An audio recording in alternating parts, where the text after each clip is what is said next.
Hello everyone. So Nuvama wealth का Q1 का result and con call analysis करेंगे आज हम।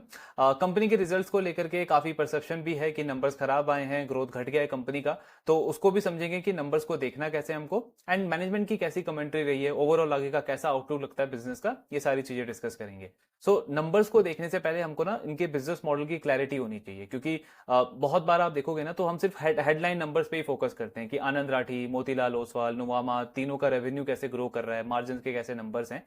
लेकिन क्या चीज इनके रेवेन्यू को ड्राइव कर रही है? अगर आप नुवामा को आनंद राठी से कंपेयर करोगे तो बहुत डिफरेंट है दोनों के बिजनेस मॉडल में। सेगमेंट्स दोनों कंपनीज के काफी अलग अलग हैं। और किस सेगमेंट की वजह से क्या सिर्फ एक सीजनली हमको थोड़ा सा खराब क्वार्टर देखने को मिला है या बिजनेस में स्ट्रक्चरली कोई प्रॉब्लम है, ये हमको बिजनेस मॉडल समझकर ही अच्छे से क्लैरिटी मिलेगा इस पे। तो सबसे पहले नुवामा का बिजनेस मॉडल अगर आप समझोगे ना तो इनका वेल्थ मैनेजमेंट का पहला डिवीजन आता है जिसमें दो सेगमेंट्स हैं। पहला है नुवामा वेल्थ। अब नुवामा वेल्थ के अंदर कंपनी क्या करती है, जो एचएनआईज हैं, मास एफ्लुएंट्स हैं, उनको टारगेट करती है, उनको वेल्थ मैनेजमेंट के सर्विसेज ऑफर करती है, जैसे पीएमएस है, आपका म्यूचुअल फंड है, एआईएफ है। इन सब के अंदर इन्वेस्टमेंट रेकमेंड करती है एंड ओवरऑल फाइनेंशियल सॉल्यूशंस उनको प्रोवाइड करती है। तो यहां से इनका रेवेन्यू आता है। दूसरा सेगमेंट है इनका वेल्थ वेल्थ डिवीजन के अंदर नुवामा प्राइवेट का। नुवामा प्राइवेट में ये कंपनी अल्ट्रा एचएनआई क्लाइंट्स को कैटर करती है, फैमिली ऑफिसेज को कैटर करती है। सो वहां से वही फाइनेंशियल सॉल्यूशंस उनको प्रोवाइड करके वहां से रेवेन्यू आता है।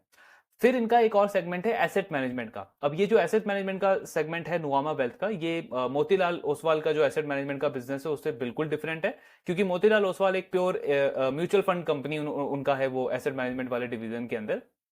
ये कंपनी कुछ स्पेसिफिक स्कीम्स के अंदर डील करती है। सबसे पहले तो उन्होंने कुछ टाइम पहले ही ये सेगमेंट स्टार्ट किया है, अभी हार्डली 2-3 साल हुए हैं। और ये प्रॉफिटेबल नहीं है अभी नुवामा वेल्थ के लिए। डायरेक्शनली जरूर उस तरफ बढ़ रही है कंपनी, लेकिन अभी प्रॉफिटेबल नहीं है, ब्रेक इवन अभी नहीं हुआ है इसका। ग्रोथ काफी अच्छी है और इसमें इन्होंने कुछ स्पेसिफिक स्कीम्स ऐसे लॉन्च करे हैं मेन अपने क्लाइंट्स को मतलब फोकस में रखते हुए, जो उनकी ओवरऑल जो नीड है इन्वेस्टमेंट की उसको उसको फुलफिल करे। तो उसके उसके लिए इन्होंने ये एसेट मैनेजमेंट वाला बिजनेस स्टार्ट किया था। फिर इनका एक और सेगमेंट आता है आपका कैपिटल मार्केट का। अब सीधे हम कैपिटल मार्केट सुनते हैं ना तो हमें लगता है कि ये डायरेक्टली मार्केट से लिंक्ड है, यानी मार्केट अच्छा करेगा तभी इनका ये वाला सेगमेंट अच्छा करेगा, अदरवाइज कंप्लीटली ये वाला सेगमेंट जो है वो बहुत खराब करने लगेगा नुवामा का। लेकिन कैपिटल मार्केट में भी ना इनके दो सेगमेंट्स है। और अगर आप थोड़ा सा और स्पेसिफिकली देखोगे तो तीन सेगमेंट्स है इस कंपनी के।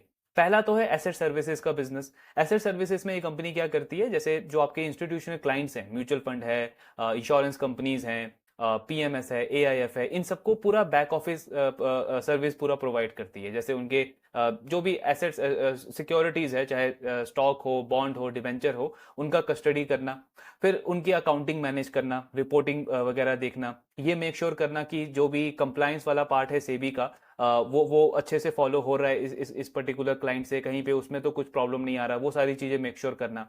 एंड ओवरऑल जो भी उनको रिक्वायरमेंट होता है, बेसिक रिक्वायरमेंट होता है, वो सारी चीजें प्रोवाइड करना। तो ये इनका एसेट सर्विसेज का बिजनेस है। ये डायरेक्टली मार्केट से लिंक नहीं है। ऐसा नहीं बोल सकते मार्केट अच्छा करेगा तभी ये बिजनेस अच्छा करेगा, बिकॉज ये सारे बैक ऑफिस के सर्विसेज तो मुझे प्रोवाइड करने ही है ना मेरे क्लाइंट्स को।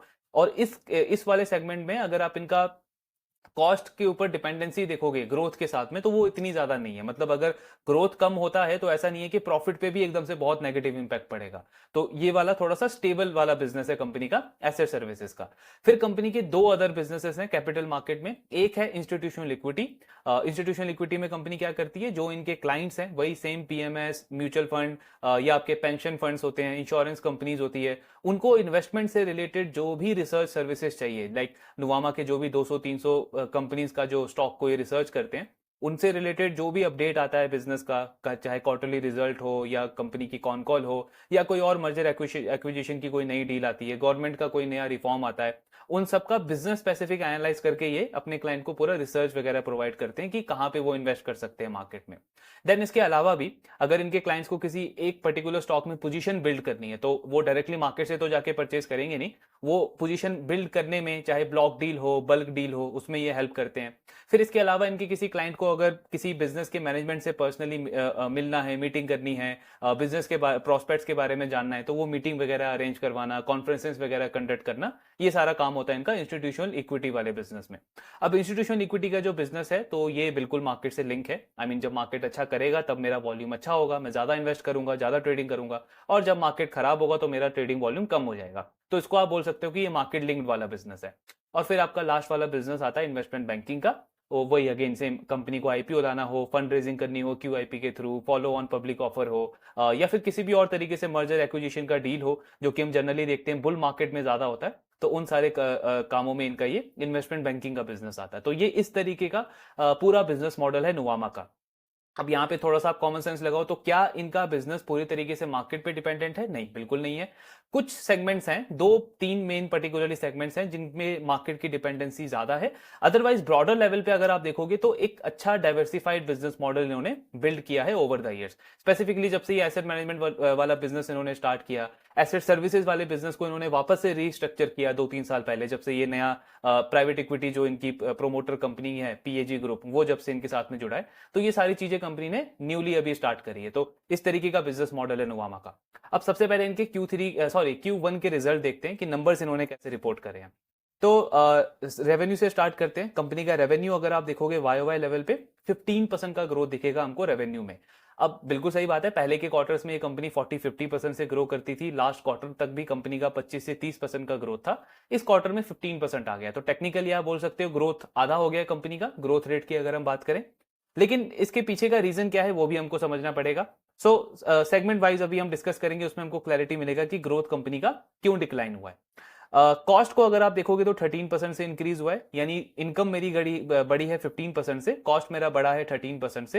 एज ए रिजल्ट मेरा जो बॉटम लाइन है पैट का नंबर, उसमें ऑपरेटिंग लेवरेज मिला है, 19% का ग्रोथ है कंपनी के नेट प्रॉफिट के अंदर।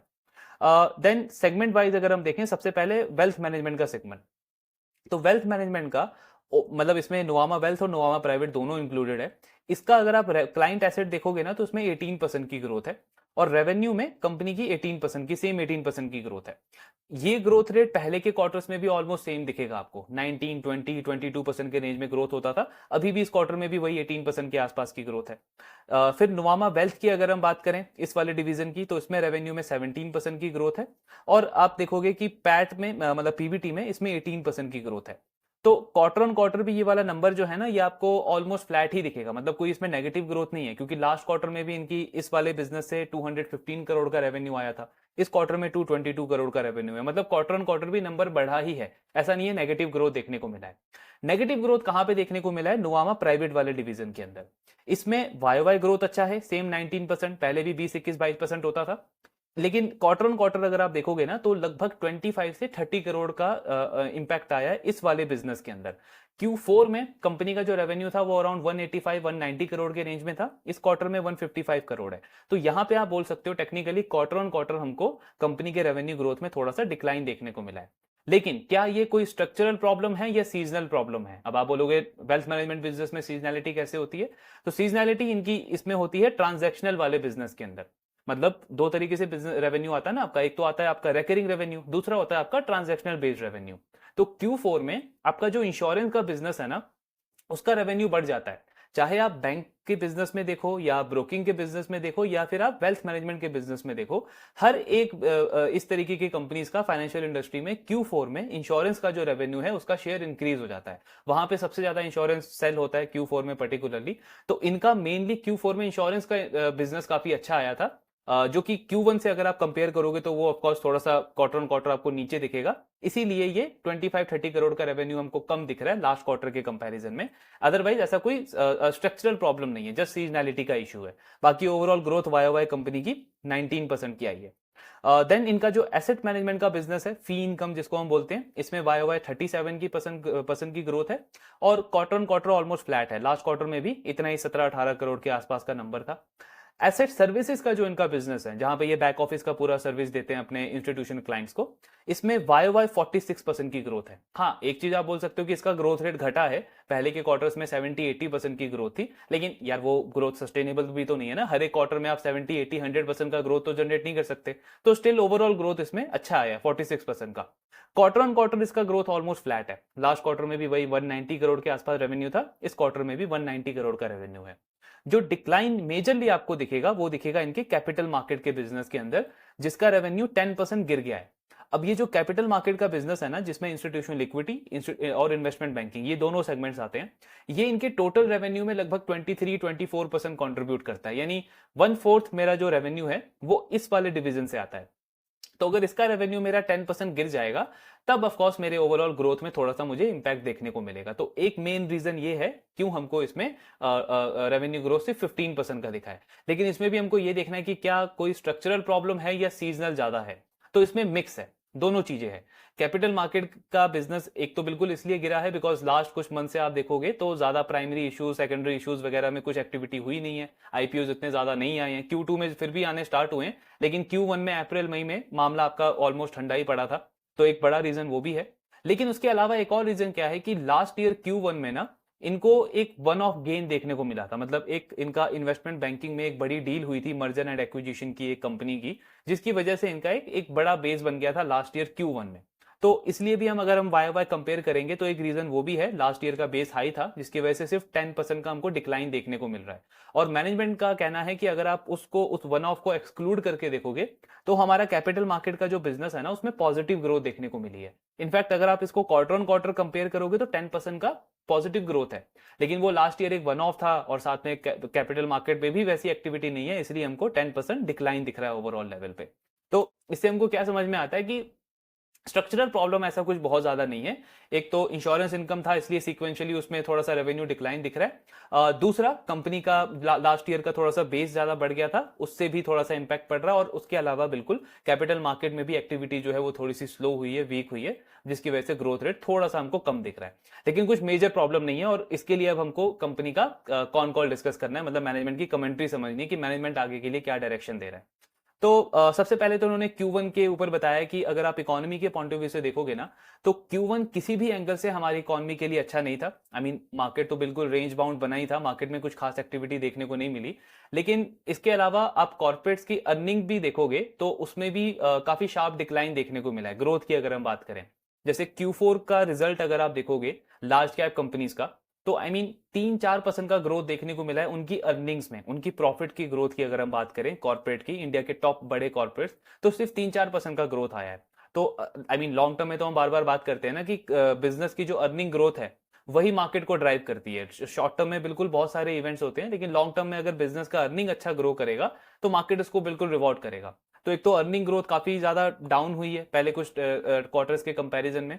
फिर स्मॉल कैप बिजनेसेस का भी अगर आप देखोगे तो अर्निंग ग्रोथ काफी खराब हुई है लास्ट 1-2 क्वार्टर से, कंसिस्टेंटली लो सिंगल डिजिट या नेगेटिव अर्निंग ग्रोथ देखने को मिल रहा है स्मॉल कैप बिजनेसेस से भी। ये हम पूरे इंडेक्स की बात कर रहे हैं स्पेसिफिकली, तो ऑफकोर्स आप देखोगे तो कुछ स्मॉल कैप बिजनेसेस हैं जो अभी भी 50-60-70% पे ग्रो कर रहे हैं। लेकिन ब्रॉडर लेवल पे आप इंडेक्स लेवल पे देखोगे तो काफी सारे स्मॉल कैप बिजनेसेस का नेगेटिव अर्निंग ग्रोथ आ रहा है।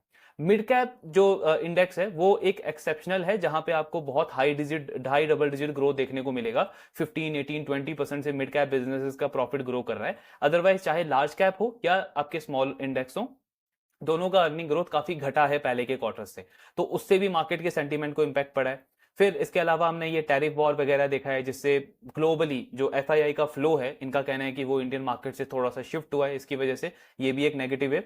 हालांकि आरबीआई ने कुछ पॉजिटिव चीजें करी हैं, जैसे रेट कट किया है, लिक्विडिटी इन्फ्यूज करी है, लेकिन ये सारे हेडविंड्स की वजह से ओवरऑल मार्केट में काफी ज्यादा चैलेंजेस रहा। इसके अलावा अब ऑफकोर्स आप देखोगे मीडियम टू लॉन्ग टर्म में इस इंडस्ट्री का ग्रोथ प्रोस्पेक्ट काफी अच्छा है, चाहे वेल्थ मैनेजमेंट हो या एसेट मैनेजमेंट हो, एंड इसीलिए कॉम्पिटिशन भी इंक्रीज होता जा रहा है। काफी सारे ट्रेडिशनल ब्रोकर जो हैं वो अब वेल्थ और एसेट मैनेजमेंट बिजनेस के अंदर एंटर कर रहे हैं। पहले सिर्फ जीरोधा था, अब आप देखोगे एंजल वन एसेट और वेल्थ दोनों में आ गया है। जियो को आप देखोगे वो भी एक नया कॉम्पिटिटर आ रहा है, और भी प्लस कई ऐसे ब्रोकर्स हैं जो सिर्फ ब्रोकिंग से हट करके अब वेल्थ और एसेट मैनेजमेंट में अपना बिजनेस को एक्सपैंड कर रहे हैं, ताकि जो वोलेटिलिटी है ब्रोकिंग बिजनेस से उसको थोड़ा सा उससे थोड़ा सा अपने आप को प्रोटेक्ट किया जाए। तो कंपटीशन बढ़ रहा है। अभी कैपिटल मार्केट में इनका कहना है कि अप्रैल और मई काफी स्लो था, इन्वेस्टमेंट बैंकिंग वाले बिजनेस की बात कर रहे हैं, लेकिन जून के एंड तक हमको एक्टिविटी देखने को मिली है और सेकंड हाफ में ये काफी अच्छा ग्रोथ एक्सपेक्ट कर रहे हैं अपने इन्वेस्टमेंट बैंकिंग वाले बिजनेस में, बिकॉज डील्स की पाइपलाइन काफी अच्छी है। अभी भी आप रिसेंट वीक्स देखोगे तो काफी अच्छे आईपीओज आए हैं कंपनी के। नाउ सेगमेंट वाइज पर डिस्कस करते हैं कि मैनेजमेंट की कैसी कमेंट्री रही है। तो सबसे पहले जो इनका नुवामा वेल्थ का बिजनेस है ना, उसमें इस कंपनी का फोकस है एमपीआईएस के ऊपर। एमपीआईएस मतलब manage product and investment solution. अब इसमें क्या होता है कि जो भी मेरे क्लाइंट का पैसा आता है उसको मैं खुद एक्टिवली मैनेज करता हूं। तो अगर मैं एक्टिवली मैनेज कर रहा हूं, यानी मैं पीएमएस, म्यूचुअल फंड, इन सारे एसेट में इसको इन्वेस्ट कर रहा हूं, तो मुझे इसमें ट्रेल इनकम मिलता है, यानी रेकरिंग रेवेन्यू का शेयर मेरा इसमें ज्यादा होता है। तो इस क्वार्टर में आप देखोगे 2300 करोड़ का इनके पास फ्रेश पैसा आया Q1 के अंदर, जिसमें से 77% जो है ना वो MPIS के अंदर गया है, यानी रेकरिंग रेवेन्यू के अंदर गया है। और बाय बाय लेवल पे अगर आप देखोगे तो 60% की ग्रोथ रही है कंपनी की एन्युटी इनकम के अंदर। मतलब ये वाला सेगमेंट कंपनी के लिए ग्रोथ तो अच्छा रहा ही है 17-18% का, लेकिन उसकी क्वालिटी भी काफी अच्छी है, क्योंकि जितना मेरा रेकरिंग रेवेन्यू का शेयर बढ़ेगा उतना क्या होगा, मेरा रेवेन्यू की प्रेडिक्टेबिलिटी बढ़ेगी। मतलब मेरे बिजनेस की वोलेटिलिटी जो है वो काफी कम हो जाएगी। तो ये चीज अच्छी हुई है। और प्लस कंपनी कह रहा है कि इसके बेसिस पे हम कॉन्फिडेंट है कि हमारा जो AUM है, जो एसेट है नुवामा वेल्थ के अंदर, वो ओवरऑल फुल ईयर बेसिस में 30% से ग्रो कर सकता है। तो इस तरीके का इनका गाइडेंस है। देन कंपनी का होलिस्टिक एसेट एलोकेशन का अप्रोच है। मतलब अनलाइक जो आपके इंडिपेंडेंट फाइनेंशियल एडवाइजर्स होते हैं या और जो कुछ कंपनीज हैं जो सिर्फ एक या दो प्रोडक्ट के ऊपर फोकस करती है, नुवामा का फोकस है कि अपने क्लाइंट को एक पूरा फाइनेंशियल पैकेज हम प्रोवाइड करें। मतलब उनको चाहे इक्विटी में इन्वेस्ट करना है तो इक्विटी में हमारे पास मल्टीपल ऑप्शंस होने चाहिए, फिक्स इनकम प्रोडक्ट्स में इन्वेस्ट करना है तो वहां पे बहुत सारे ऑप्शंस होने चाहिए। इस तरीके का इनका अप्रोच रहता है। इसी में आप आनंद राठी को देखोगे तो वो सिर्फ दो प्रोडक्ट से डील करते हैं। उनका फोकस थोड़ा सा कॉन्सेंट्रेटेड है, बिकॉज उनका कहना है कि जब हम उन दो प्रोडक्ट से क्लाइंट को 13-14% का on an average return generate कर सकते हैं तो कोई पॉइंट बनता नहीं है कि हम अननेसेसरी क्लाइंट को भी ज्यादा डिफरेंट डिफरेंट एसेट्स में लेके जाएं। यही दो प्रोडक्ट हमारे लिए काफी अच्छा काम कर रहे हैं। बट नुवामा की स्ट्रेटेजी अलग है यहाँ पे। देन टेक्नोलॉजी पे ये कंपनी काफी इन्वेस्ट कर रही है, और ये वाला पॉइंट काफी इंपॉर्टेंट है। कंपनी कह रही है, आई मीन इन्होंने डायरेक्ट गाइडेंस नहीं दिया है, लेकिन थोड़ा सा आप अगर कॉमन सेंस लगाओगे तो एक तरीके का ये आपको इंडिकेशन ही दे रहे हैं कि आगे क्या ग्रोथ हमारा रह सकता है। सो कंपनी कह रही है आज हमारा जो RM का बेस है ना वो 1200 से 1300 के बीच में, एंड हमारा मानना है कि ये नेक्स्ट 3-4 ईयर्स के अंदर 3000 से 4000 के आसपास हो जाएगा। ये नुवामा वेल्थ वाले बिजनेस की बात हो रही है। यानी मोटा मोटा मेरा जो RM का बेस है वो 2.5 से 3 टाइम ग्रो कर जाएगा, 2.5 से 3 गुना ग्रोथ। सो एक तरीके से क्या हो गया, जैसे मैन्युफैक्चरिंग कंपनी के पर्सपेक्टिव से आप समझो तो एक कंपनी अपनी कैपेसिटी को 2.5 से 3 गुना करने को देख रही है नेक्स्ट 3 से 4 ईयर्स के अंदर। कोई भी बिजनेस कब करता है ऐसा, जब उसका मैनेजमेंट डिमांड को लेकर के काफी कॉन्फिडेंट हो।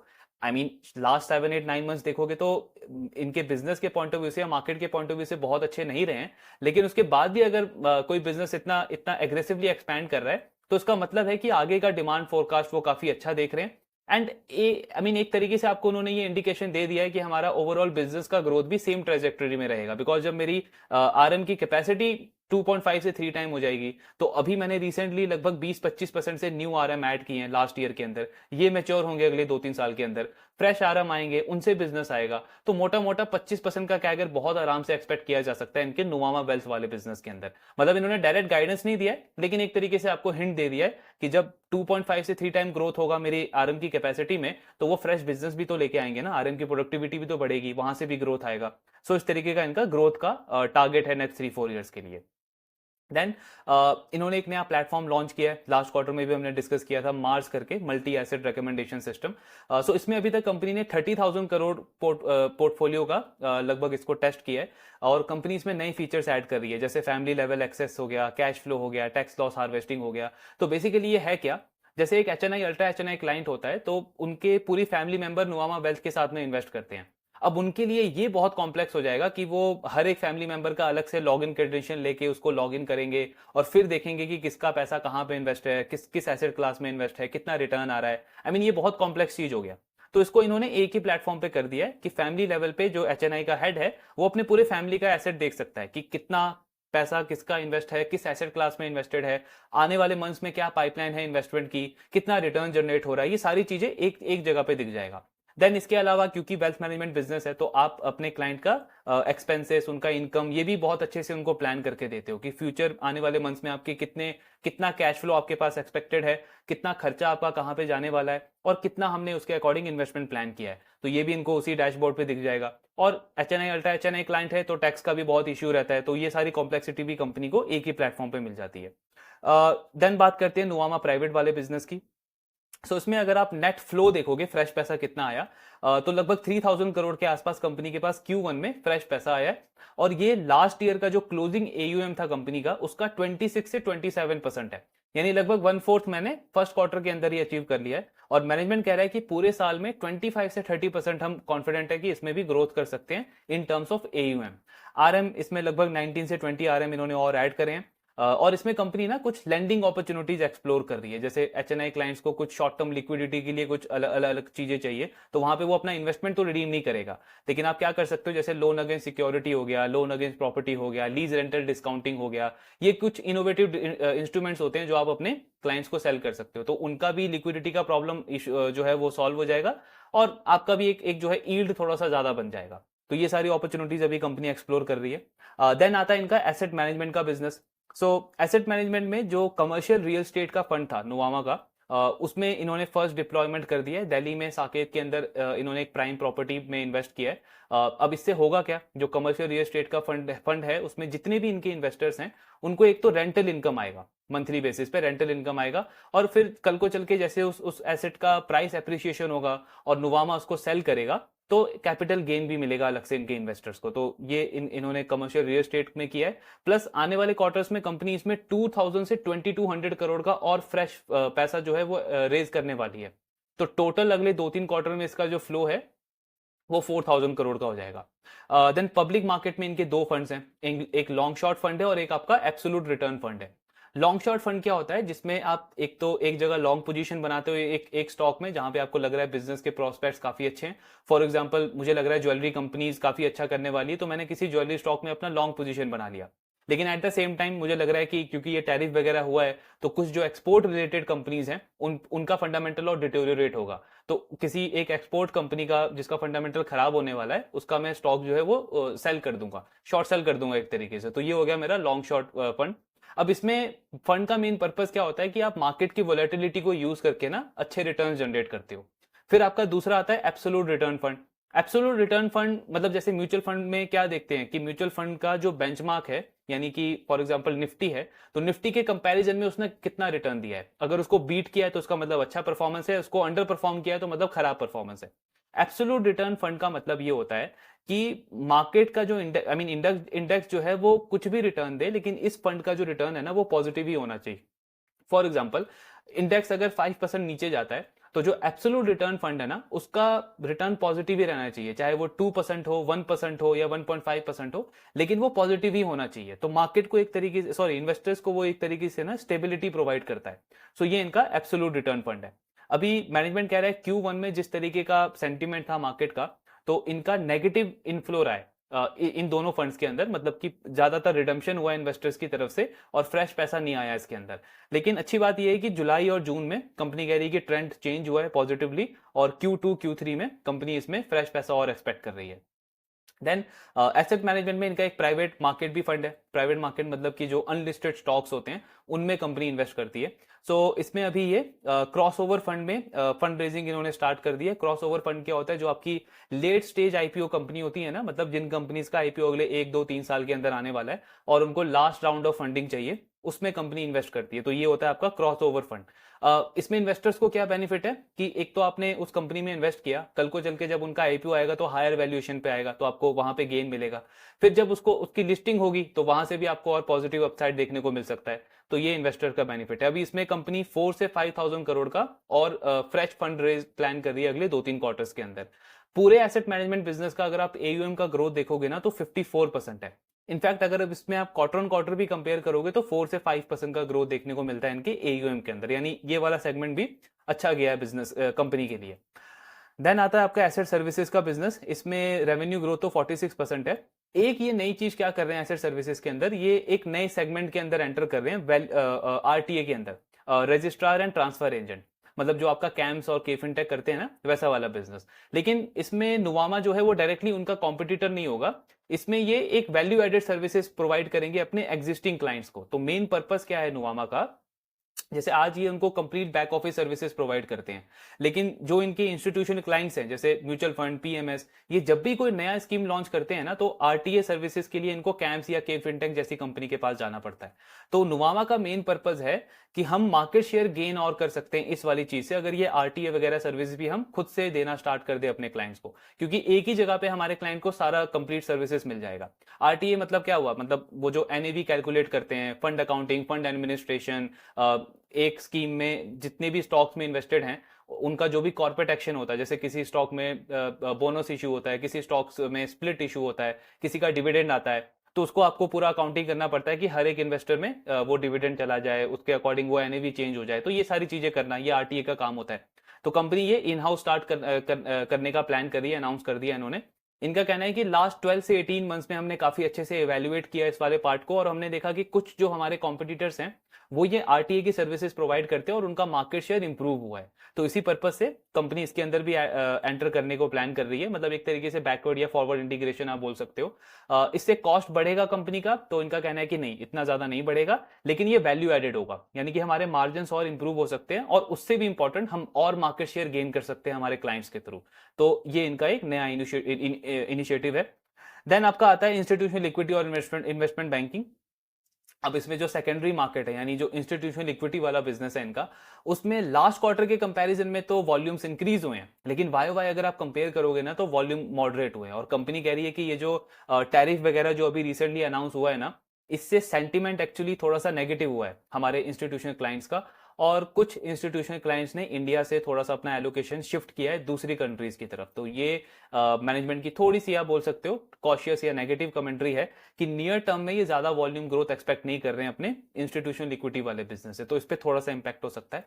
इन्वेस्टमेंट बैंकिंग में मतलब सिर्फ आपका आईपीओ से भी पैसा नहीं आता है, फिक्स इनकम वाला भी एक सेगमेंट होता है जिसमें आप कॉर्पोरेट्स को हेल्प करते हो कि उनको रीस्ट्रक्चर करना है या फिर डेट इशू करना है, बॉन्ड्स वगैरह, डिबेंचर्स वगैरह, उससे भी आप उनको फंड रेजिंग में हेल्प करते हो।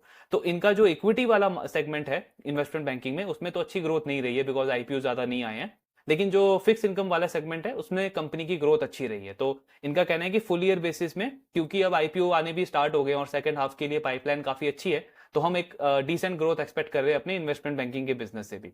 नाउ फोकस करते हैं कुछ इंपॉर्टेंट पॉइंट्स के ऊपर। सबसे पहले तो आपका क्लाइंट कॉन्सेंट्रेशन कैसा है, बिकॉज अगर मैं टॉप 5-10 क्लाइंट्स पे ज्यादा डिपेंडेंट हूं, तो कल को अगर उनमें से कुछ क्लाइंट्स ने शिफ्ट कर लिया तो मेरे बिजनेस पे बहुत इंपैक्ट पड़ सकता है। नुवामा का कहना है कि ग्रुप लेवल पे अगर आप देखोगे ना तो सिर्फ 5-10% ही हमारा रेवेन्यू आता है टॉप 5 क्लाइंट से। टॉप 5 क्लाइंट से 5 से 10% रेवेन्यू आता है ग्रुप लेवल पे। अब ये बिजनेस स्पेसिफिक चेंज होता रहता है, लेकिन इनका कहना है कि हर एक बिजनेस में हम ये चीज मेक श्योर करते हैं कि आज जो टॉप 5 क्लाइंट है, कल को चल के वो टॉप 5 क्लाइंट चेंज होने चाहिए। मतलब कि रेवेन्यू कॉन्सेंट्रेशन में भी ज्यादा हो, लेकिन किसी एक पर्टिकुलर क्लाइंट से ना हो। वो टॉप फाइव क्लाइंट चेंज होते रहते हैं हर थोड़े टाइम के बाद में। दूसरा, एक इनका जो इंस्टीट्यूशनल इक्विटी का बिजनेस है, उसमें कंपनी कह रही है कि हमारी डिपेंडेंसी थोड़ी सी डोमेस्टिक म्यूचुअल फंड्स की तरफ थोड़ी ज्यादा है, तो वो थोड़ा सा बोल सकते हो कॉन्सेंट्रेशन वहां पे ज्यादा है। अदरवाइज बाकी जो बिजनेसेस हैं ग्रुप लेवल पे 5 से 10% का कॉन्सेंट्रेशन है, मतलब कॉन्सेंट्रेशन रिस्क इतना ज्यादा नहीं है। देन आपका जेन स्ट्रीट का जो ये इशू हुआ था, जिसकी वजह से स्टॉक में हमने देखा कि ऑलमोस्ट 10-11% का फॉल आया था, तो उस पर क्या इंपैक्ट आ सकता है कंपनी के बिजनेस पे। इनका कहना है कि जेन स्ट्रीट हमारे एसेट सर्विसेज वाले बिजनेस से ज्यादा लिंक था। अब अगर हम ये, वैसे तो इनका कहना है कि सेबी ने उनको अलाउ कर दिया है, लेकिन जेन स्ट्रीट ने अभी तक एक्टिविटी दोबारा से रिज्यूम करी नहीं है अभी। सो कंजर्वेटिव बेसिस पे अगर ये एक्सपेक्ट करके चलें कि जब से सेबी ने ये नोटिस दिया था जेन स्ट्रीट को, तब से लेकर के अगर पूरे साल तक जेन स्ट्रीट कोई भी एक्टिविटी नहीं करता है, उससे हमको 0 रेवेन्यू आता है, तो हमारे एसेट सर्विसेज वाले बिजनेस का जो ग्रोथ है ना, वो हम फिर भी अर्ली डबल डिजिट में एक्सपेक्ट कर रहे हैं, यानी कि 11-12-13% के आसपास कंपनी ग्रोथ एक्सपेक्ट कर रही है, एक्सक्लूडिंग जेन स्ट्रीट, मतलब उससे कोई एक्टिविटी नहीं आती है। और अगर जेन स्ट्रीट का बिजनेस आता इस फाइनेंशियल ईयर के अंदर भी, तो कंपनी कह रही है फिर हमारा इस बिजनेस में जो ग्रोथ है वो लेट टीन्स तक आ सकता था, यानी 17-18% के आसपास। तो इसका मतलब क्या है कि जो जेन स्ट्रीट वाला इशू है, इससे इनके रेवेन्यू पे, इस सेगमेंट के रेवेन्यू पे 4 से 6% का ग्रोथ का इंपैक्ट पड़ा है। मतलब कोई बहुत मेजर इंपैक्ट नहीं है, 4 से 6% का ग्रोथ इंपैक्ट कंपनी एक्सपेक्ट कर रही है फुल ईयर बेसिस के ऊपर। देन इसके बाद अगर हम देखें कंपनी का मार्जिन, जो अभी करंट मार्जिन प्रोफाइल है, इसकी सस्टेनेबिलिटी क्या है, कॉस्ट टू इनकम का प्रोफाइल कैसा रह सकता है, तो उसमें इन्होंने बहुत अच्छी इनसाइट शेयर करी है। अगर आप इनके वेल्थ डिवीजन का कॉस्ट टू इनकम आज देखोगे ना, जिसमें नुवामा वेल्थ, नुवामा प्राइवेट दोनों आते हैं, तो 67% का कॉस्ट टू इनकम है नुवामा का। और जो इनका कैपिटल मार्केट के बिजनेस है, उनका कॉस्ट टू इनकम 40 से 45% है। अब इसमें थोड़ा सा मतलब स्पेसिफिकेशन अगर आप देखो, तो जो इनका एसेट सर्विसेज का बिजनेस है, उसका कॉस्ट टू इनकम बहुत कम है। हमने डिस्कस किया था ना अभी, 30 से 33% सिर्फ उसका कॉस्ट टू इनकम है। लेकिन जो इंस्टीट्यूशनल इक्विटी और इन्वेस्टमेंट बैंकिंग के बिजनेस हैं, उनका कॉस्ट टू इनकम 50% से ज्यादा है। तो इनका मैनेजमेंट कह रहा है, अगर हम ब्रॉडर लेवल पे बात करें, तो नुमावा प्राइवेट का जो कॉस्ट टू इनकम आज 69% है, पूरे साल में हमारा मानना है कि वो 65% हो जाएगा, यानी मोटा मोटा 4% का इंप्रूवमेंट आएगा नुवामा प्राइवेट के कॉस्ट टू इनकम में। नुवामा वेल्थ हमने लास्ट क्वार्टर डिस्कस किया था, अभी उसका कॉस्ट टू इनकम 66% है। लेकिन मैनेजमेंट क्या कर रही है कि अगले 1 से 2 क्वार्टर तक ना फ्रेश हायरिंग को रोक रहे हैं। ये कोई नेगेटिव नहीं है इसके अंदर, ये इसलिए रोक रहे हैं बिकॉज लास्ट 1 साल में ऑलरेडी 20-25% से इन्होंने अपना आरएम बेस इंक्रीज किया है। तो कंपनी कह रही है कि अगले कुछ टाइम के अंदर हमारा फोकस है कि इनको हम सिस्टम के अंदर अच्छे से इंटीग्रेट करें, इनका ट्रेनिंग वगैरह कंप्लीट करें, फिर दोबारा से हम हायरिंग स्टार्ट करेंगे। तो फुल ईयर बेसिस पे नुवामा वेल्थ का जो बिजनेस है उसका भी 100 basis point cost to income improve होगा। यानी ओवरऑल वेल्थ वाले बिजनेस का अगर आप कॉस्ट टू इनकम देखोगे तो 67% से 65 या 66% के बीच में आ जाएगा by the end of FY26। लेकिन जो कैपिटल मार्केट का बिजनेस है उसमें एक तो इंस्टीट्यूशन डिवीजन के अंदर थोड़े से क्लाइंट्स का वॉल्यूम कम होगा, और दूसरा ये जेन स्ट्रीट वाले की वजह से थोड़ा सा इंपैक्ट पड़ेगा। तो कंपनी कह रही है कि उसका कॉस्ट टू इनकम थोड़ा सा इंक्रीज हो सकता है, जिसके बेसिस पे फुल ईयर के लिए ये सेम गाइडेंस मेंटेन कर रहे हैं। मतलब इनका कहना है कि जो इस साल हमारा कॉस्ट टू इनकम था FY25 में, सेम कॉस्ट टू इनकम हम एक्सपेक्ट कर रहे हैं FY26 के अंदर भी। अब इसको अगर आप अच्छे से समझो ना तो ये पॉजिटिव है बिजनेस के पर्सपेक्टिव से, क्योंकि ये इंडस्ट्री और ये बिजनेस अभी अपने बेस्ट शेप में नहीं है। मार्केट काफी काफी इनके पॉइंट ऑफ व्यू से देखोगे तो काफी खराब चल रहा है, मतलब इतना इतना पॉजिटिव मार्केट अभी चल नहीं रहा।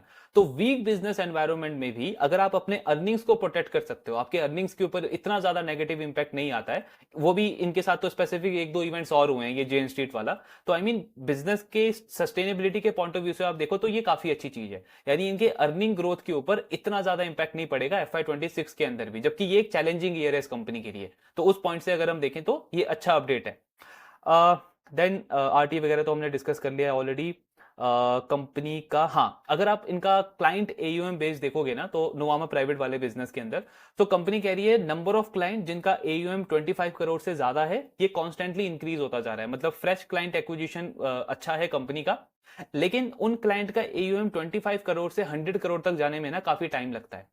मतलब 2 से 3 साल का टाइम लगता है एवरेज। ऐसा इसीलिए बिकॉज ये जो बिजनेस है ये पूरा आपका ट्रस्ट के ऊपर डिपेंड करता है, पूरा रिलेशनशिप के ऊपर डिपेंड करता है। तो एक HNI क्लाइंट को एक RM के साथ में एक अच्छा बॉन्ड बनाने में ना टाइम लगता है। मतलब ऑन एन एवरेज बोला जाता है इस इंडस्ट्री के अंदर कि एक क्लाइंट और एक RM अगर एक मार्केट का साइकिल फेस कर लेते हैं ना तो उन दोनों का बॉन्ड जो है वो धीरे धीरे स्ट्रांग होता जाता है। एक साइकिल का मतलब है कि हर 2-3 साल में आप देखते हो कि मार्केट एक नया हाई लगाता है और एक नया लो लगाता है। तो ये वाला साइकिल अगर एक RM और एक क्लाइंट फेस कर लेता है तो आगे चल के बहुत हाई चांसेस हैं कि वो जो क्लाइंट है वो बहुत कंफर्टेबल हो जाएगा उस RM के साथ में, एंड उसका जो भी टोटल वेल्थ है उसका वो ज्यादा शेयर उस RM के साथ में इंक्रीज करता जाएगा। तो वही कंपनी कह रही है कि 2 से 3 साल का टाइम लगता है क्लाइंट का एयूएम को 25 करोड़ से 100 करोड़ तक जाने में। बाकी और क्या चीजें हैं, हाँ एसेट वाला पार्ट हमने डिस्कस कर लिया है। इनका पूरे साल का एयूएम का ग्रोथ का गाइडेंस अगर आप देखोगे तो 25 से 30% के आसपास बनता है। क्योंकि ये नुवामा वेल्थ वाले बिजनेस के अंदर बोल रहे हैं कि 30% का एयूएम ग्रोथ आ जाएगा हमारा लगभग। जो नुवामा प्राइवेट है उसमें कंपनी सेम 25 से 30% का ग्रोथ एक्सपेक्ट कर रही है। बाकी एसेट सर्विसेज का अगर थोड़ा वीक भी रहेगा, 20% के आसपास भी रहा, तो स्टिल 25-30% के आसपास कंपनी ओवरऑल लेवल पे अपना क्लाइंट एसेट जो है यानी एयूएम जो है उसको ग्रो कर सकती है। पैट पे कितना इंपैक्ट पड़ेगा ये जेन स्ट्रीट वाले इशू से? सो कंपनी कह रही है कि जेन स्ट्रीट का जो इंपैक्ट हुआ है इंस्टीट्यूशनल इक्विटी वाले बिजनेस से अगर हम देखें तो अगर मार्केट में वॉल्यूम नहीं इंक्रीज होता है आने वाले क्वार्टर्स में तो हमारा एक्सपेक्टेशन है कि हमारा जो पैट का इंपैक्ट है ना वो 20 करोड़ से ज्यादा हो सकता है, मतलब 25-30 करोड़ के रेंज में हो सकता है। ये वर्स्ट केस सिनेरियो है। अगर बेस केस लेके चलें यानी कि मार्केट का वॉल्यूम इंक्रीज होता है आने वाले क्वार्टर्स में, जो कि ज्यादातर मतलब एक्सपेक्टेशन है कि वो चीज हो जाएगी क्योंकि इनके एग्जिस्टिंग क्लाइंट्स भी हैं, प्लस कंपनी नए क्लाइंट्स भी और ऐड करेगी तो उनसे भी वॉल्यूम आएगा। तब इस वाले केस में कंपनी एक्सपेक्ट कर रही है कि 15 से 20 करोड़ का इंपैक्ट आएगा हमारे प्रॉफिट के अंदर। और अगर आई मीन एक्सपेक्ट करें कि वॉल्यूम और अच्छे पेस से इंक्रीज होगा, मतलब अगर ग्रोथ और अच्छी रहती है ट्रेडिंग वॉल्यूम्स की आने वाले क्वार्टर्स में, तो कंपनी का कहना है कि ये 15-20 करोड़ के इंपैक्ट को भी हम और कम कर सकते हैं। तो ये 3 तरीके के केस है। मतलब बेस केस आप मान के चलो 15 से 20 करोड़ का इंपैक्ट आएगा पैट के अंदर, ये कैपिटल मार्केट वाले बिजनेस की बात हो रही है। और अगर वर्स्ट केस मान के चले तो मोर देन 20 करोड़ यानी 25-30 करोड़ के आसपास का कंपनी का नेट प्रॉफिट पे इंपैक्ट पड़ सकता है पूरे साल के अंदर। तो कोई बहुत ऐसा सिग्निफिकेंट इंपैक्ट कंपनी के ना ग्रोथ पे पड़ने वाला है और ना ही प्रॉफिटेबिलिटी पे पड़ने वाला है इस चीज की, इस स्पेसिफिक चीज की वजह से। लेकिन हाँ, हमको ट्रैक तो करते ही रहना है बिकॉज कल को चल के अगर ज्यादा ही सेंटीमेंट खराब होता है और इंस्टीट्यूशनल इक्विटी इन्वेस्टमेंट बैंकिंग में बिल्कुल भी वॉल्यूम नहीं आता है तो मे बी अर्निंग ग्रोथ पे ज्यादा इंपैक्ट पड़ सकता हो। लेकिन एज ऑफ नाउ चीजें इतनी खराब नहीं लग रही है कंपनी के लिए। देन ये काफी इंपॉर्टेंट पॉइंट इन्होंने शेयर किया है, इंडस्ट्री का ग्रोथ आउटलुक। सो कंपनी कह रही है कि आज आप म्यूचुअल फंड की इंडस्ट्री देखोगे ना इंडिया की, तो ये 75 लाख करोड़ की है। 2 साल पहले ये 50 लाख करोड़ की थी। तो मतलब लास्ट 2 इयर्स में 50% का ग्रोथ हमको देखने को मिला है इस इंडस्ट्री के अंदर। लेकिन पेनेट्रेशन जो है वो अभी भी सिर्फ 15% है। और ऐसा कई सारी ऐसे रिपोर्ट्स हैं जिसके अकॉर्डिंग अगले नेक्स्ट 10 इयर्स के अंदर ना ये इंडस्ट्री 8 to 9 टाइम ग्रो करने वाली है। 8 से 9 गुना ग्रोथ एक्सपेक्टेड है इस पूरी इंडस्ट्री के अंदर। और वो सिर्फ इस बेसिस पे कि पेनेट्रेशन डबल हो जाएगा, यानी पेनेट्रेशन आपका 15% से 30% हो जाएगा। तो इंडस्ट्री जो है वो 8 से 9 टाइम ग्रो कर लेगी। कैसे ग्रो कर लेगी? बिकॉज उसके बहुत सारे लीवर्स हैं। तो पहले तो आपका पेनेट्रेशन डबल हो गया, यानी 15 से 30%, तो 2x ग्रोथ आपकी यहां से आ गई। इसके अलावा आप देखोगे तो नेक्स्ट 10 इयर्स के अंदर हमारी इकोनॉमी ग्रो करेगी, लोगों की जो हाउस होल्ड सेविंग्स हैं वो ग्रो होगा, उनका उनका इनकम ग्रो होगा। तो 2 से 3x ग्रोथ आपका वहां से एक्सपेक्टेड है। देन इसके साथ में मार्केट भी रिटर्न देगा, बिकॉज ये जो 50 लाख से 75 लाख करोड़ आया है तो इसमें सारा फ्रेश पैसा तो नहीं आया ना, M2M भी मिला है, मार्केट का भी गेन मिला है। तो on an average next 10 years के अंदर आप पकड़ोगे तो 2 से 3x ग्रोथ बहुत आराम से मार्केट भी डिलीवर कर सकता है। तो ये सारे लीवर्स अगर आप ऐड करोगे तो अगर हमारा पेनेट्रेशन 15 से 30% भी जाता है, जो कि बहुत आराम से एक्सपेक्टेड है नेक्स्ट 10 इयर्स के अंदर, तो ये पूरी इंडस्ट्री 8 से 9 टाइम ग्रो कर सकती है नेक्स्ट 10 इयर्स के अंदर। अब इसमें सबसे इंटरेस्टिंग चीज है कि मैनेजमेंट कह रहा है कि इसमें मार्केट शेयर आप देखोगे ना, जो आज के जो प्लेयर्स हैं उनका जो मार्केट शेयर है, I mean even though industry 8 से 9 गुना ग्रो करेगी, 8 से 9 टाइम ग्रो करेगी, लेकिन इन सारे प्लेयर्स का जो मार्केट शेयर है, एग्जिस्टिंग मार्केट शेयर, वो कम हो जाएगा। लेकिन ये नेगेटिव नहीं है, ये नेगेटिव इसीलिए नहीं है बिकॉज आज कम लोग हैं इस इंडस्ट्री के अंदर, तो एग्जिस्टिंग प्लेयर्स का मार्केट शेयर काफी ज्यादा है, किसी का 10%, 15%, 20% फॉर एग्जाम्पल इस तरीके का है। लेकिन जब किसी भी इंडस्ट्री में इतनी हाई ग्रोथ होती है तो आपका कंपटीशन इंक्रीज हो जाता है, नए प्लेयर्स आते हैं, बड़े कैपिटल लेकर के आते हैं, तो ऑब्वियसली जो एग्जिस्टिंग प्लेयर्स हैं उनका मार्केट शेयर थोड़ा थोड़ा कम हो जाएगा नेक्स्ट 10 इयर्स के अंदर। लेकिन इसके बाद भी ये सारे जो प्लेयर्स हैं वो आराम से 20 से 25% पे ग्रो कर सकते हैं, क्योंकि इंडस्ट्री देखो ना आप, 8 से 9 टाइम ग्रोथ इंडस्ट्री का एक्सपेक्टेशन है। तो ये सारे प्लेयर्स तो बहुत छोटे हैं, चाहे नुवामा हो, मोतीलाल का वेल्थ मैनेजमेंट का डिवीजन हो, या आनंद राठी हो, बहुत आराम से 20 से 25% की कंपाउंडिंग कर सकते हैं नेक्स्ट 10 इयर्स के लिए। तो इनका मार्केट शेयर परसेंटेज टर्म में जरूर कम हो जाएगा, लेकिन बिजनेसेस का जो ग्रोथ पोटेंशियल है वो बहुत ज्यादा हाई है अगर हम नेक्स्ट 8-10 इयर्स की बात करते हैं तो। सो इस तरीके का ग्रोथ आउटलुक है। अब इसमें मार्केट शेयर लूज कौन करेगा? सो मैनेजमेंट का कहना है कि सबसे पहले तो जो आपके छोटे ब्रोकर्स हैं, स्मॉल ब्रोकर्स हैं, वो मार्केट शेयर लूज करेंगे इसके अंदर। दूसरे जो आपके सब ब्रोकर्स आते हैं वो भी मार्केट शेयर लूज करेंगे। देन जो म्यूचुअल फंड डिस्ट्रीब्यूटर्स है, इंश्योरेंस एजेंट्स हैं, और जो आपके कुछ IFAs होते हैं, इंडिपेंडेंट फाइनेंशियल एडवाइजर्स, ये भी अपना बहुत बड़ा मार्केट शेयर लूज करेंगे, क्योंकि अभी जो हमारी जो वेल्थ मैनेजमेंट इंडस्ट्री है वो टॉप हैवी है, यानी कि जो टॉप सिटीज हैं, टियर 1 हो गए, मेट्रो सिटीज हो गई, यहाँ पे ज्यादा पेनिट्रेशन है। जैसे आपका टियर 2, टियर 3 में अनलॉक होगा इनका पेनिट्रेशन, जैसे नुवामा को ही आप देखोगे लास्ट ईयर इन्होंने इंदौर में एंटर किया था, भोपाल में एंटर किया था, और मैनेजमेंट काफी सरप्राइज था वहां पे ग्रोथ को देख करके, पेनिट्रेशन को देख करके। तो जैसे जैसे टियर 2, टियर 3 मार्केट में इन सारे बड़े ऑर्गेनाइज प्लेयर्स का पेनिट्रेशन इंक्रीज होगा, वो सारे जो छोटे छोटे प्लेयर्स है ना, या तो वो इंडस्ट्री से बिल्कुल आउट हो जाएंगे क्योंकि उनके पास टेक्नोलॉजी नहीं है, कोई ऑर्गेनाइज वे नहीं है स्केल करने का, या फिर वो इन बड़े प्लेयर्स में मर्ज हो जाएंगे। तो यही दो चीजें होंगी, तो उनका मार्केट शेयर बहुत ज्यादा लूज होगा, और ये सारे जो बड़े प्लेयर्स आज हैं प्लस जो आने वाले टाइम में आएंगे, बहुत आराम से 20-25% पे पूरी इंडस्ट्री ग्रो कर सकती है। तो इस लेवल का ग्रोथ पोटेंशियल है। लेकिन सबसे इंपॉर्टेंट, क्योंकि ये मार्केट लिंक बिजनेस है, तो ऐसा नहीं है कि आपको लीनियर ग्रोथ देखने को मिलेगा कि हर साल 25-30% का ग्रोथ आ रहा है। कुछ ऐसे फाइनेंशियल ईयर्स आएंगे जैसे 2022-21 में आया, फिर 23 से 24 में आया, जहां पे पूरी इंडस्ट्री 25-30-40% पे ग्रो कर रही थी। लेकिन कुछ ऐसे फाइनेंशियल ईयर्स भी आएंगे जहां पे इंडस्ट्री में बिल्कुल ग्रोथ नहीं होगी या फिर नेगेटिव ग्रोथ होगी। तो हमको उसके अकॉर्डिंग देख करके चलना है कि कौन सा प्लेयर एक इंडिविजुअल फाइनेंशियल ईयर के अंदर कहां पे स्टैंड करता है, और उसके वैल्यूएशन के अकॉर्डिंग हमको ओवरऑल मतलब एक इन्फॉर्म डिसीजन लेना है। सिर्फ ऐसे नहीं देखना कि इंडस्ट्री का ग्रोथ अच्छा है तो मतलब कहीं पे भी बेट कर दो, बेस्ट प्लेयर्स पे ज्यादातर मेन फोकस करना है हमको। लेकिन हाँ, ये इंडस्ट्री वैसी है जो बिल्कुल रडार पे होनी चाहिए। देन इनका प्रॉफिट ग्रोथ का एस्पिरेशन अगर हम देखें तो कंपनी कह रही है कि लास्ट कुछ ईयर्स में हम 30-40-50% से अपना अर्निंग ग्रोथ डिलीवर करते हुए आए हैं, एंड हम काफी कॉन्फिडेंट है कि अगले कुछ सालों में 20 से 25% का पैड ग्रोथ हम डिलीवर कर सकते हैं, 20 से 25% का।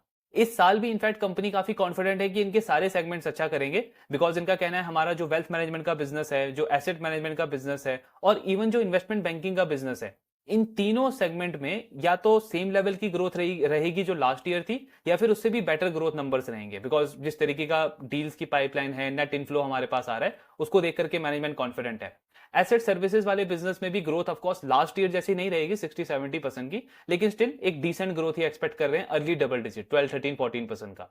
सिर्फ जो इंस्टीट्यूशनल इक्विटी का बिजनेस है उसमें कंपनी थोड़ा सा कॉशियस है कि वहां पे ग्रोथ इंपैक्ट हो सकती है, रेवेन्यू वगैरह इंपैक्ट हो सकते हैं, इसीलिए 15 से 20 करोड़ का पैट इंपैक्ट ये एक्सपेक्ट कर रहे हैं अपने इंस्टीट्यूशनल इक्विटी के बिजनेस के अंदर।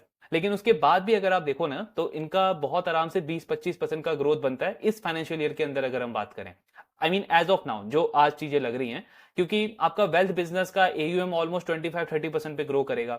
एसेट मैनेजमेंट बॉय बहुत हाई पेस पे ग्रो कर रहा है, ऑफकोर्स वो प्रॉफिटेबल नहीं है लेकिन ब्रेक इवन की तरफ बढ़ रहा है। और एसेट सर्विसेज वाला बिजनेस का तो वैसे ही कॉस्ट स्ट्रक्चर जो है वो काफी अच्छा है, तो फुल ईयर बेसिस पे 20-25% से कंपनी बहुत आराम से ग्रो कर सकती है।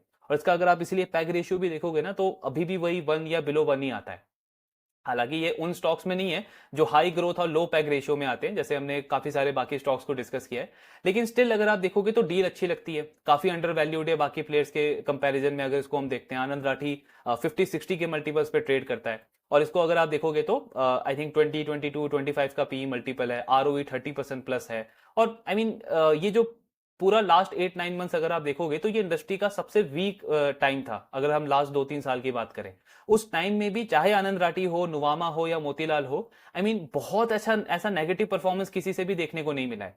हाँ जरूर पहले इनका ग्रोथ रेट 40-50% होता था, अब ग्रोथ रेट 15-20-25% के रेंज में है, लेकिन स्टिल बहुत डिसेंट ग्रोथ नंबर्स ये रिपोर्ट कर रहे हैं। वरना अदरवाइज हम काफी सारे बिजनेसेस के साथ देखते हैं कि जब उनकी इंडस्ट्री में हेडविंड्स आते हैं तो आई मीन एक तो ग्रोथ बिल्कुल चली जाती है, प्रॉफिट उनका 20-25% घटने लगता है। इनमें से किसी बिजनेस के साथ में ऐसा नहीं हुआ है। 1-2 क्वार्टर ऑफकोर्स किसी का भी अप डाउन होता है, लेकिन ब्रॉडर लेवल पे अगर आप देखोगे ना, लास्ट 3 क्वार्टर्स जो सबसे खराब थे इस इंडस्ट्री के लिए, उनमें इन तीनों चारों प्लेयर्स ने बहुत अच्छा परफॉर्म किया है, काफी डिसेंट परफॉर्मेंस है।